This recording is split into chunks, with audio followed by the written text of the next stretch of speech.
सद्गुरू श्री ब्रह्मचैतन्य महाराज गोंदवलेकर यांचं प्रवचन 12 मे. कोणत्याही परिस्थितीत वृत्ती स्थिर ठेवावी. अमानित्व हा देहाचा धर्म आहे. दुसऱ्याचा मोठेपणा राखून आपला मोठेपणा वाढवावा.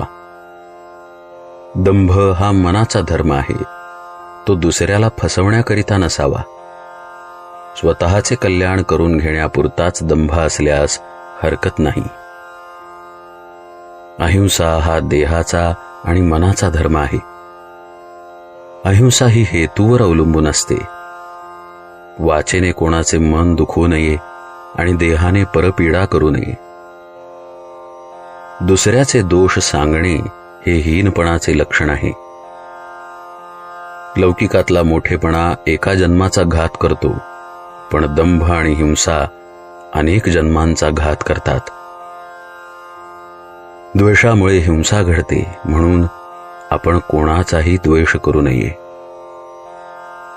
काम क्रोधादी सर्वच विकार भगवंताच्या आड येतात, पण वैर आणि द्वेष यांसारखा परमार्थाचा नाश करणारा शत्रू नाही. स्वार्थामुळे द्वेष घडतो. स्वार्थ जायला नामासारखे दुसरे साधन नाही. आपली वाचा दुसऱ्याला शिकवण्यासाठी आणि मोठेपणा बाळगण्यासाठी नाही. वाचेने म्हणजे जिभेने बोलता येते आणि खाता येते. नेहमी सत्य आणि गोड बोलावे आणि खाण्याच्या बाबतीत जीभ आपल्या ताब्यात ठेवावी. स्वतःची चित्तशुद्धी करून घेऊन संतांचे गुण आपल्या आचरणात आणण्याचा प्रयत्न करावा. अभिमानाचे विष जिथे येते तिथे नामाची आठवण ठेवावी. हिरण्यकश्यपूच्या ठिकाणी देखील भगवंत नव्हता असे नाही, पण कुंपण फार वाढल्याने शेत दिसेनासे व्हावे तसे हिरण्यकश्यपूचे झाले. स्वतःच्या ठिकाणी भगवंत आहे हे हिरण्यकश्यपू अभिमानामुळे विसरला. त्यामुळे भगवंताला खांबात दिसावे लागले. अभिमान जरुरी पुरताच ठेवावा. मी रामाचा आहे असा अभिमान धरावा. नामाची कास धरावी. नारायणाचे दर्शन व्हावे असे नाही प्रल्हाद म्हणाला. नाम नाही सोडणार असे म्हणाला. लहानपणाची वृत्ती चांगली असते. लहानपणात चूक नाहीच आणि सगळा फायदाच असतो.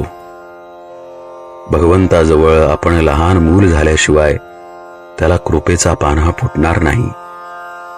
म्हणून आपण भगवंतापाशी लहान व्हावे. लहानपण हे वयावर अवलंबून नसून आपल्या वृत्तीवर अवलंबून असते. कोणाविषयीही वाईट विचार मनात आणू नयेत. त्यापासून आपलेच मन गढूळ होते. माझा प्रपंच जसा व्हायचा असेल तसा हो, पण तुझा विसर मला पडू देऊ नकोस असे परमेश्वराला अनन्यतेने म्हणावे. मला खात्री आहे तो तुमच्या सहाय्याला आल्या वाचून राहणार नाही. वृत्ती स्थिर करण्यासाठी तिला स्थिर वस्तूवर चिकटवून ठेवली पाहिजे. भगवंत ही अशी एकच वस्तू स्थिर आहे.